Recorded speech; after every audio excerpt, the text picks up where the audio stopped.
Author Media presents Novel Marketing, the longest-running book marketing podcast in the world. This is the show for writers who want to build their platform, sell more books, and change the world with writing worth talking about.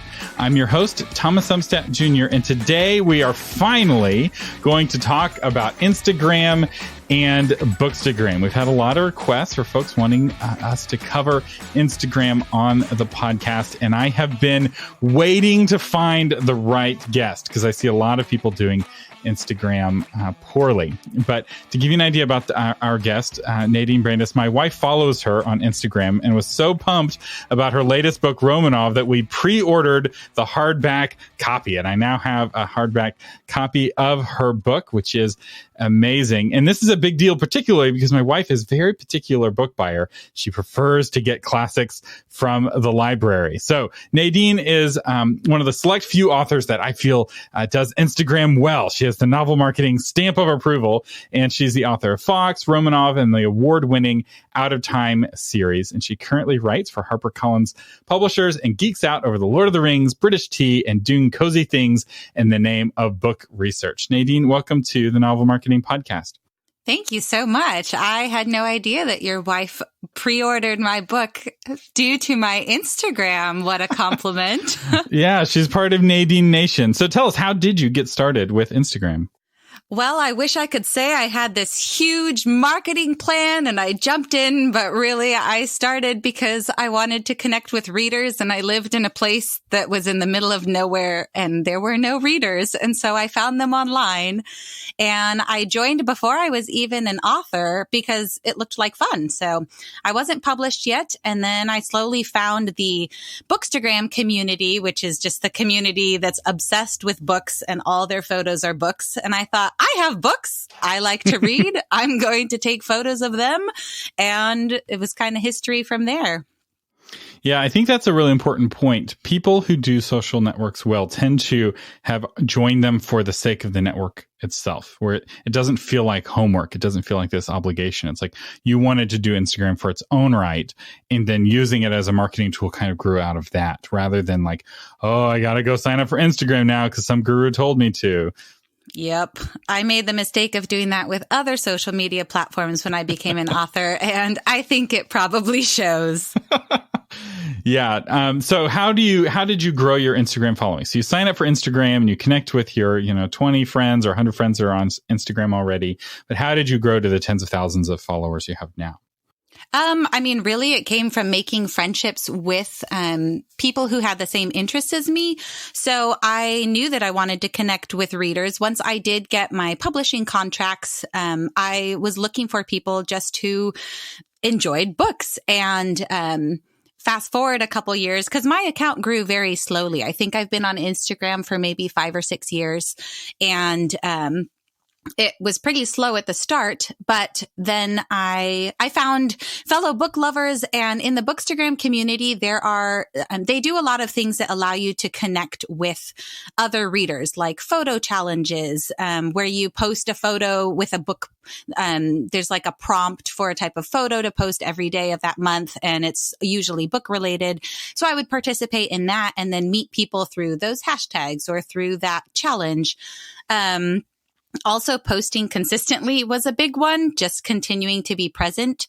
But one of the main things I did to grow my account once I realized that I did want to use it for marketing as well as for the relationship aspect was constantly observing bigger accounts that had the same mindset as me. They loved books, they wanted to grow, and watching what they did and working on my photos and taking notes of which types of photos did well and which ones didn't. So really studying how to be more successful with what I posted without just diluting it with promotion or being too spammy. Copying the big dogs is a solid strategy, and it doesn't just work in Instagram. It works in a lot of places, especially if you're measuring to make sure it's working for you, because there's some techniques that only work for the big dogs, but most of them will work for a beginner. But we threw out a bunch of terms there. I want to kind of put a pause in and make sure we define these for folks who have no idea what we're talking about. So let's start with Bookstagram. What is Bookstagram? Is it a separate website or is it a part of Instagram? It's a part of Instagram. It's basically a community within Instagram that is all about books. And the word bookstagram came from a hashtag that is used a lot on Instagram. It's used with photos that have books in them. And the accounts that call themselves a Bookstagram account are usually accounts that have photos about books. They're all about books. It's like a giant book club. And that's great for authors because number one, we're also book lovers. And number two, we know that that's where we can find our readers. All right. And what is a hashtag? Oh, dear. A hashtag. It's when you use the pound sign in front of a word. And when you click on that, it will usually take you to a page that shows all of these other people that have posted something also using that hashtag. So if you were to click on the hashtag books on Instagram, then you would see hundreds and hundreds of photos of people who have posted photos that are related to books. And that's a great way to find new accounts or connect with other people who are doing the things that you're doing. So you can look up hashtags related to all of the things that you love. It doesn't have to be books. It could be coffee, and connect with people who are posting about the same thing. Yeah, it started in Twitter is where the hashtag started. And I remember being a little perplexed why they were called hashtags until I was teaching a class at a writers conference on Twitter and how to use Twitter effectively. And we were talking about hashtags. And I'd always explain it the way you did. You know, it's the pound sign because in American English, that's what we call it. And this British lady was so confused when I would say the pound sign because in British English, pound is a currency. It's the little L with the lines through it. It's instead of the little dollar sign that we have above the 4 on their keyboard. And she was so confused. And finally, I showed her what it looked like. And she's like, oh, you mean a hash mark? It's like, that's what they call it. They call it a hash mark. And so the hashtag comes from the Queen's English, not American English is where the term came from. But it works the same way regardless of the social network. It's basically a way of adding a keyword to your content that connects it with other people, even strangers that are also using the keyword on the content. The most famous Twitter way to use a hashtag is to respond to a current event, right? You're watching a political debate or you're watching a sporting event. That sporting event will often have a hashtag, or often I'll have 3 hashtags actually. I'll have a hashtag for each team and then a hashtag for the game itself. So if you just want to talk with your team and not mess with the people from the other team, you just use your own hashtag and it connects that way. I'm learning so much from you right now. Yeah, the history of the hashtag, ladies and gentlemen. But let's get back to Bookstagram. Now, you started off as an Instagrammer. You were posting selfies and photos that you were taking. Walk us through that pivot to becoming a Bookstagrammer. How did that happen? And what did you start doing differently to kind of become a quote-unquote Bookstagrammer? Yeah, I started, I noticed that I kept following accounts that posted photos of books and I thought they were beautiful and I wanted my account to look that way. And it's pretty easy to exhaust selfies and photos of coffee. So eventually I ran out of things to post that weren't books. And I had all of these books that I loved or wanted to read. And so I eventually started wanting to post about them. And then, of course, as I became an author, I was able to post about my books and connect with people who read something similar. So my first series was dystopian, and Hunger Games was the big thing at the time when I was writing my Out of Time series. So I would connect. I saw people posting about Hunger Games and thought, well, maybe they would like my book when it comes out. So I started taking photos of the books that I was reading and then connecting with fellow readers. And then when I started posting about my books, they were interested in it because I had built relationship with them already. And so that's kind of how I got started in the Bookstagram side of things. And I have so much more fun taking photos of books than myself. I've just stayed there. And I think an important thing to underline here is that Bookstagram predominantly is readers, not authors. And I would say, especially in the early days, but I think still the top Bookstagram accounts are people who read books and are passionate about a certain type of book. I was looking, there's this thing called deep bookstagram of like really obscure genres of like 80s horror, like really weird horror books. And like there's a crazy, like the world of bookstagram gets very weird on the edges in the periphery. But these are not authors for the most part. Some authors, and I think you're a good example of an author who started doing this early. Got into bookstagramming, but it's not just about posting beautiful photos of your own book when it comes out. You were posting photos of other people's books. Yes, a lot. In fact, when my book Fox was coming out, my publisher sent me an email and they're like, "We love your platform. We love your Instagram, but can you please post about your own book?" Because I was so used to posting about other people's books. And, I was kind of nervous about the self-promotion side of things, that I didn't want it to clog up my account, which it didn't. Thankfully. And where do you get books to feature on Bookstagram? Are you only covering books that you went out and bought yourself, or are you getting sent free books? Now, because my account is larger, I am sent a lot of free books. I do get to say yes or no, I don't want these. But when I first started, I was posting my own books, and you don't have to own 1,000 books to be a bookstagrammer. I had a small collection and I just kept posting about those. But now I have been reached out to by either other authors want to send me advanced copies of their books. And that's always a lot of fun because then I get to read it early. But also there are different book-related businesses that will reach out to see if I'll be an affiliate, and they will send me books to feature or their book boxes to feature or some sort of bookish related item that I agree to feature on my account. Because Bookstagram is a small slice of this bigger world called influencer marketing, which is going to celebrities basically and paying them to talk about your product on social media, right? So when a top celebrity, posts using makeup or wearing a certain, fashion item, they may be paid as much as $100,000 for that post. And there's a whole world of that. And Bookstagram is just a small sliver of it. And I will say this is where social media marketing is used by big corporations. They're reaching out to people with tens of thousands, hundreds of thousands, millions of followers and paying them to promote products. So those things that you see the celebrities promoting, they're often have never used that product.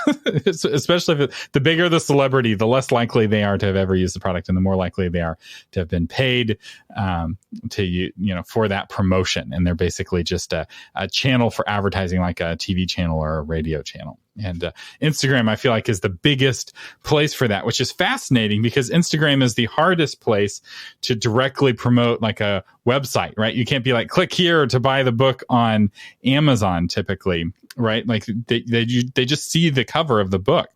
Mm-hmm. When you do reach a certain amount of followers, and maybe this has changed or maybe it will change, but once you pass having 10,000 followers, you are allowed to add a link in your stories. So you can say, swipe up to purchase the book. And that does make a big difference for the bigger accounts, being able to bring in a bit more on the monetary side of things. But when you're still a smaller account, it is a lot harder because you're allowed one link in your bio. And there are hacks. You have that link go to a page, a link tree that's got a whole bunch of other links, but it's still it's a limitation that you have to work around. Mm-hmm. Which is actually a good thing. I'm going to jump in my opinion, and in the Bookstagram community's opinion, because Instagram has been considered one of the last pure social medias, although it's kind of getting more and more diluted with promotion. But because it doesn't allow all of these links and all of this easy promotion, it keeps it more personal. And that's something that's very important to the Bookstagram community. So the promotional side is a really tricky line to walk as an author.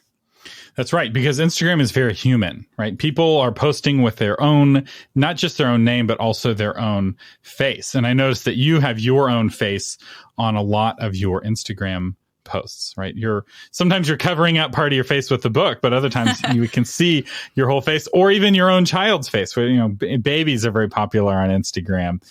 So as I scroll through your posts, I can see your baby getting older and older, able to do more things. We have our kids are a very similar age, which is very fun. And my wife uses Instagram as well, but she has her account kept private. So, for her, Instagram is like the one very private place to share photos, mostly with friends and family.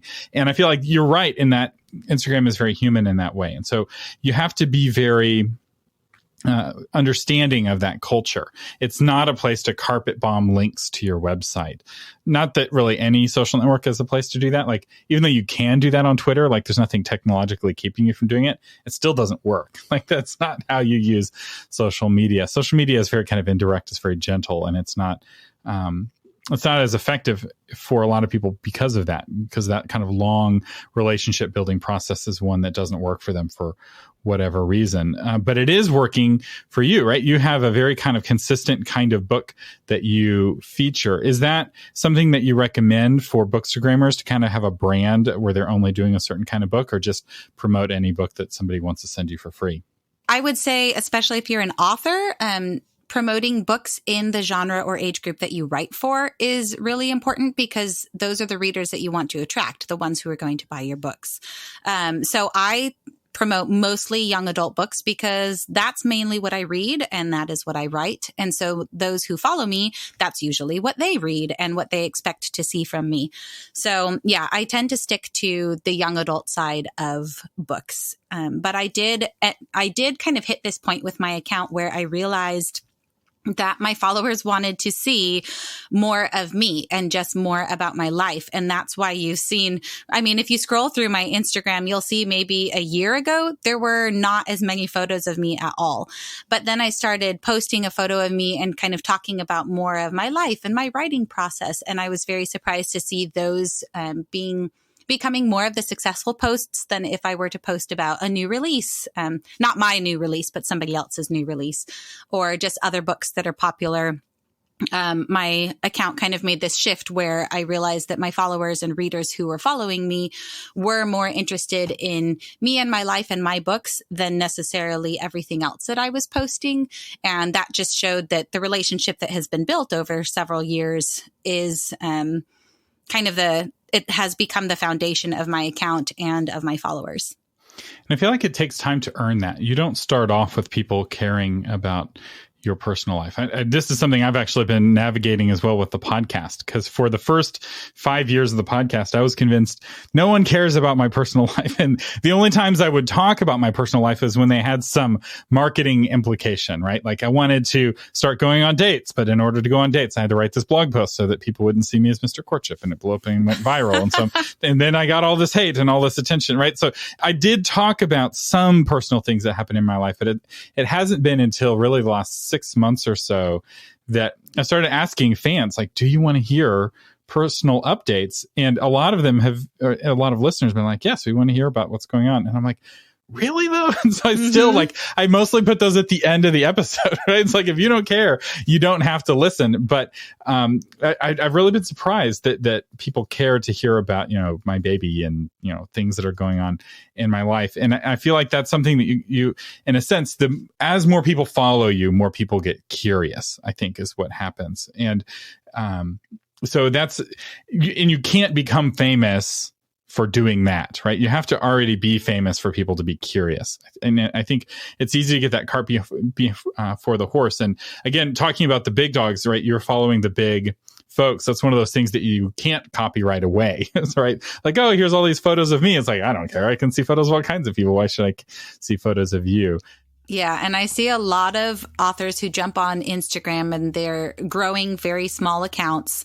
And they kind of start with a lot of, well, I'm being personal. Here's a picture of my dog. Here's a picture of me. Here's what I'm doing. And that's fun, but nobody is really interested in that yet. So it's hard to kind of wait until the right time to start posting about more of that personal stuff, because nobody really cares. Right.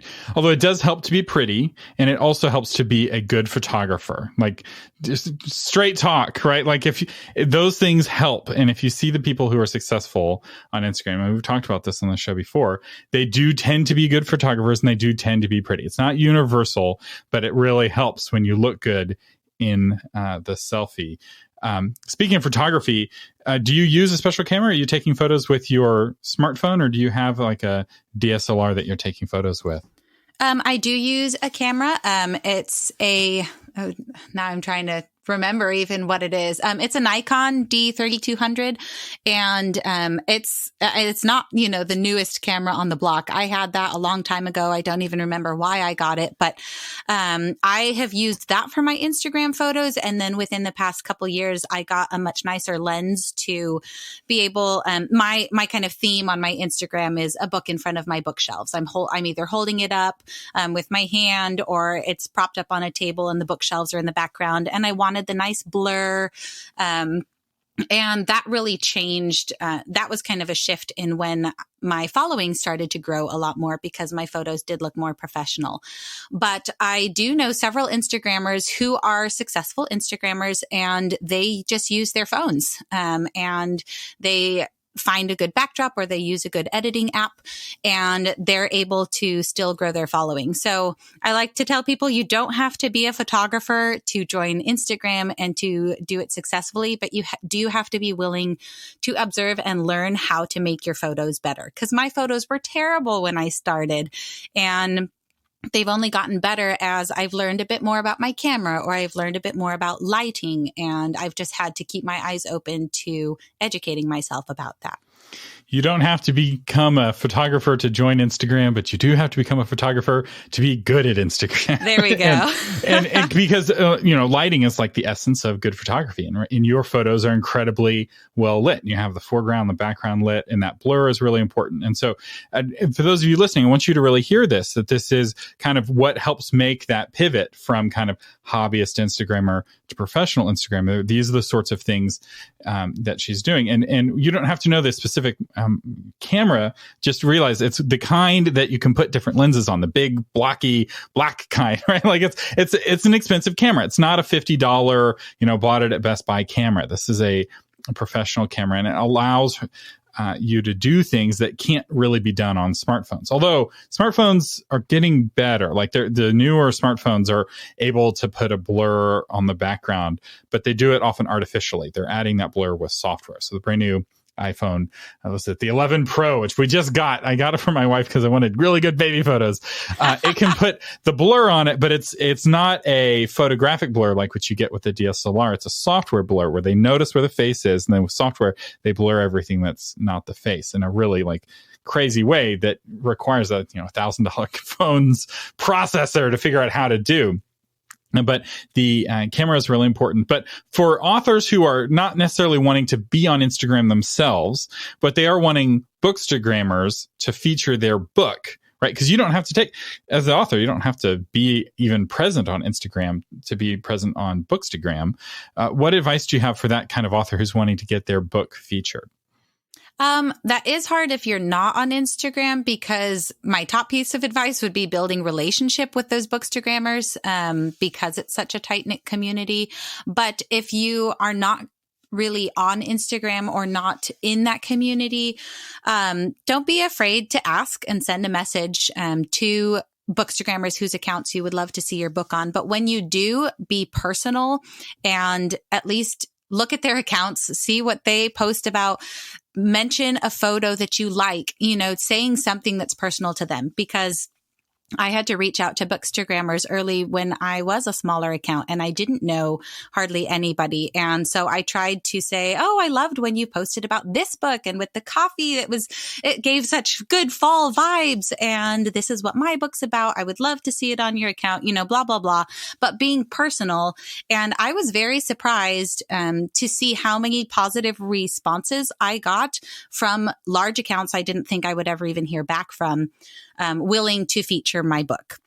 I was going to say, the bigger of an account you have, the more you get carpet bombed by PR people, lazy PR people who just send you the same message they sent the other 1,000 bookstagrammers that they reached out to. And it's this generic message about some generic book. And, what do you do when you get that message? It's like, next, right? You're not like, oh, thank you so much for this generic message you sent me. And by the way, that generic approach also doesn't work with podcasters. If you're wanting to be a podcast guest, don't be like, oh, here's it. And I'm going through this with a company that I like. And they reached out to me and they wanted to write a guest blog post. And I'm like, all you have to do is be willing to make this post for authors. And they just can't do it. Like, that is like a bridge too far for them. Like, they can't wrap their mind around tailoring the content for our audience. And so I'm like, I'm sorry, I'm not going to let you blog on my super popular authormedia.com. Like, it has to be for authors. It's literally author media. It's not media.com. It's authormedia.com. So I think making a personal connection is really key. But there's some other elements that potentially are key. So let's just go through them and you tell me whether you think they're important or not. And the next one is the cover. Having a pretty cover. Is that important? Yes. That is huge. That is huge. I can guarantee that if you do not have a professional cover, they probably won't even respond to your email or your message, because it's easier to not respond than to say, no, I don't like your cover. I'm not going to feature it. When I reach out to Bookstagrammers to help me with a cover reveal, which I did for both Fox and Romanov, which thankfully they have beautiful covers.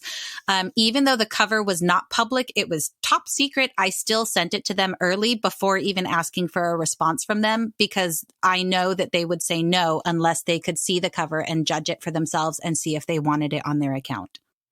So this is one of those things, for a long time when we've been paying for book covers, the only thought about place for the book cover is as a thumbnail on Amazon, right? Like, that's, especially for indie authors, that's their primary mindset. But if you want to have your book featured on Bookstagram, you have to have the kind of book cover that looks good being held by a bookstagrammer in an actual photograph. Like, it's got to look good in the real world, not just as a thumbnail. Yep. So any tips on like things that turn you off from a cover? Is it one of those just like you know it when you see it? Or are there certain things that you're like, yes, absolutely, or no, absolutely? You kind of know it when you see it, but a big one that can either make or break a cover is the font. It's so easy to tell if just a generic font has been put on top of the cover. And no matter, sometimes I've seen a really good cover and the font completely ruins it because it's not professional. They've just pulled it from like Microsoft Word and put it on top, or whoever the designer was. So I would say font is a really big one. Yeah, typography. I remember when I first started interacting with professional designers, I was at a marketing agency, and these are folks who spent 4 years in design school, in college, and then they did design professionally, and they were so passionate about typography. Like, it was something that like they spent years studying, and like if you just threw a generic font on something, this is web design where generic fonts are preferred for a lot of reasons because of how web design works. Each person has to have that font loaded on their computer, or at least they needed to in the olden days. It's changed somewhat nowadays. You can be a little more adventurous with your fonts. But even then, it was like, we got to, the font itself has to communicate tone and emotion and purpose. And if you haven't studied design, you are perhaps not qualified to give feedback to somebody who has when it comes to typography. This is one of those places where if you're going to hire a professional, you do yourself a better service relying on that professional's taste. Because I notice a lot of indie authors will get a good initial cover from their designer, but then they add all of this feedback that ends up making it worse because they don't know design. It's kind of like getting writing feedback from somebody who doesn't know writing, right? It's like, I haven't studied writing, but I think you need to add more adverbs here. This isn't flowery enough. You're like, I don't know if that's actually a good idea, right? You have to, but the difference though is that as the person who's paying the bills, you get the final say. If you're indie published, it's actually one protection you have as a traditionally published author is that you don't get the final say. So everyone involved with the cover has hopefully, and it really depends on your publisher, how savvy they are, been trained in design and they know what makes for a good cover and what doesn't. Yes, I learned that I give terrible feedback. So with every single one of my books, when I saw the first cover, I gave feedback, they made the changes, and it looked so much worse. And we always went back to the original design. And so I finally learned that, no, Nadine, you don't know what you're talking about. And you're a photographer. Like, you're a successful, like, you know how to make beautiful things. And even then, like, being a skilled photographer isn't the same as being a skilled book cover designer. And you have good taste, right? You know how to curate and look at a cover and be like, no, this would not be a good fit for my channel. And yet, even with good taste and with some design, like, cred, you still don't have the ability to give good feedback on a cover. And I think knowing that is so key, because your covers are beautiful and they, they're attractive. But the way that you got there was by relying on, or being forced to rely on by your publisher, the feedback of others. And I think that this is, I know it's a little off topic, but I think it's a really key point that any author can take into account. It's like, be willing to admit your own weaknesses and rely on others who have strengths in those places where you have those weaknesses. You'll have a stronger product overall if you do that. Yeah. All right. Next aspect of a book, and tell me if it's important or not, it being in a hardback. Is there a bias towards hardback books amongst bookstagrammers? There is if you're in the young adult community. They almost always prefer a hardcover. They will take paperback if it's an ARC, an advanced reader's copy that has not yet been released. In other genres and age groups like adult, paperback's fine. I feel like it's the entire Bookstagram community has become more open to the different, both paperback and hardcover. But I do know that if you write young adult, they would prefer a hardcover. Interesting. One of the things that's so fascinating with me about book marketing is how each genre has its own little quirks, and that there's things that work and don't work in romance that do or wouldn't work in sci-fi and on. Okay, next one. How important is it that your book is traditionally published? Is there a bias towards traditionally published books in the Bookstagram community? I don't know that there's a bias toward it, but if it doesn't look professional, kind of coming back to the cover, then you have a much harder chance of getting it onto people's accounts. And it is more difficult to kind of get into all of those big accounts to have them feature you. But as long as it's, with any book, as long as it's a good book with a good cover, it will kind of spread naturally. And especially in the Bookstagram community, if people read it and they liked it and they post positive things about it, it will kind of spread a little bit more like that wildfire. So it can work if you're indie, but you have to have that good cover. And sometimes it's hard to have somebody tell you, or people won't have the courage to tell you, hey, you don't have a good enough cover, right? No one wants to tell you that your baby is ugly. Some of the really, really large, like over 100,000 followers, Bookstagram accounts usually have deals or contracts with traditional publishers,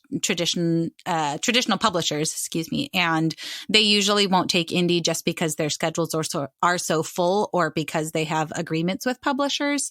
And that's the same with book boxes, which is a big Instagram business that you'll see.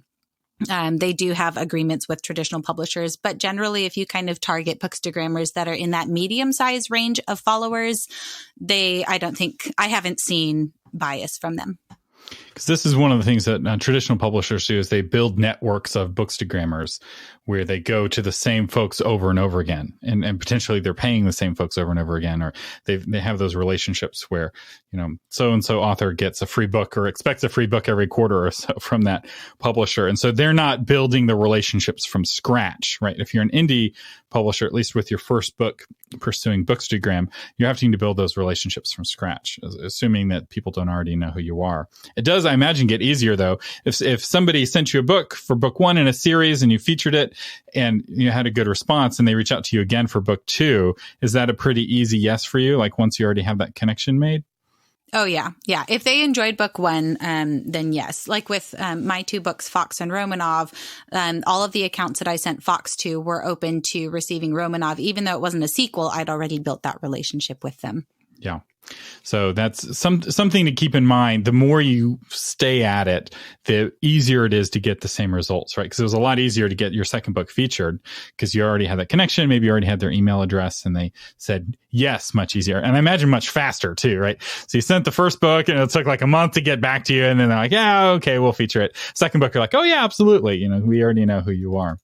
Yeah. And something else to keep in mind is that some of the really big accounts, this is their business, and it's important to respect that. Just giving them a free book is no longer good enough for a lot of the larger bookstagrams. They might ask for compensation. And unlike a lot of kind of the other influencer marketing done through social media. It's like Bookstagram was on the tail end, and it took a really long time, and it's still kind of an issue for Bookstagrammers for them to be compensated monetarily other than just getting a free book. And so that's kind of a hot topic in Instagram, in the Bookstagram circles, is trying to get paid for the promotion that they give to publishers. So if you are an indie published, understanding that and respecting that, and maybe setting aside a small budget to be able to offer that compensation to the larger Bookstagrammers, they will take you a lot more seriously if you show that you see that they are also trying to make a living off of this following that they've made. That's right. And it's just one of the things to spend money on potentially. It's an advertising expense, just like paying Facebook, except instead of paying Facebook or Amazon, a big faceless corporation, you're paying a real live human being money to promote your book. And not only do you get them sharing it with their 100,000 fans, a photo of your book, but you also get a way better photo of your book made than you can likely make yourself, because you're getting, right? Because by the time somebody is that big on Bookstagram, they are really good at taking photos, right? They're using a good camera. They know how to do it. They have the setup, and you're going to get at the end this beautiful photo of your book, which can be very rewarding in its own right, and to have somebody take that level of quality of a photo. Real quick before we go, I do want to change directions briefly and talk about authors who want to be like Nadine Brandis and become bookstagrammers themselves. Like, I don't want to just send other bookstagrammers my book. I also want to bookstagram other authors' books and become that curator, that kind of collector of beautiful books. What advice do you have for those authors? I would say understand first and foremost, it's a community. And if you go into it with solely a business mindset, your account probably won't grow. And frankly, you probably won't even enjoy it. So yeah, go into it. And I think it's really important to enjoy what you're doing. I do Instagram because for me, it allows me to take a break from work. It's a positive thing for me. And it shows through your account whether or not you enjoy it or if you're just trying to do it for self-promotion. And then I would also say, be okay with growing slowly. I was looking at some of my statistics, and 4 years ago, I had 200 followers on Instagram. And then as I started to grow, it seemed it doubled every year. It went from 2,000 followers to 5,000 to 13, and now I'm at over 20,000. And being patient with that follower number growing over time. So I would say patience and being genuine on the platform. The first 1,000 is always the hardest, because getting to your first 1,000 requires you to get outside of your own social network, right? It's possible to have 500 friends. For most human beings, it's not possible to have 1,000 friends, which means getting to that first 1,000 means that you have earned the attention of someone who does not know you in real life. And that takes practice, and it takes and not just practice in the sense of getting better, but also practice in the sense of you just have to do it a lot and get a lot of content out there before you have the kind of content that spreads and earns strangers. But once you start to get some strangers, then you've learned how to get strangers. And then the whole world is open to you if you're willing to be persistent. Mm-hmm. Would you say, so kind of big picture, right? People are hearing you and they're like, oh my gosh, I want to get on Instagram. I want to get on Bookstagram. Would you say that Instagram is for everyone, or is this a technique that's only for certain authors, not for others? I think if you're willing to jump on it and try to enjoy it, it could be, I'm going to say it's not for everybody. There you go. It's not for everybody. You framed the question in a way that then was like, well, maybe. No, it's not for everybody. It works for me because I write young adult, and the majority of the Bookstagram community is rabid about YA. There's still great appreciation for other genres and age groups, and I think that community is growing. But it's really important to know who your audience is for your book if you're going to go onto Instagram to use it for promoting purposes. But even if you don't go on there, there are services on Bookstagram, like Bookstagram tours, where you can submit your book for, one of the things you could invest in to one of these businesses. And then they have like 5 to 10 big bookstagrammers who will then post about your book for you. So you can still use it to promote your book, but you don't have to be on it. And what you said about ask where your audience is key, because Instagram has a fairly narrow demographic audience. It's fairly narrow in terms of the makeup of it. And if your readers are in that narrow group, then Instagram can be huge. But if you're writing, military science fiction for baby boomer men, Instagram is going to be a really hard place to reach those guys because they are not on Instagram, right? Like your World War II book about the Battle of the Bulge and the tank technology, which could be a book that sells really well. It's not a book that's going to sell really well to an Instagram audience. Like, I don't care how beautiful that tank is on the cover. There's just not enough of those people using Instagram to make it worth it. So realize that Instagram skews younger. It skews more female. In fact, it has one of the bigger gender disparities of any social network. I feel like Instagram and Reddit are the two kind of extremes, where Instagram is mostly women. Also, Pinterest is mostly women in the United States. It's different in other countries. And then Reddit is mostly men.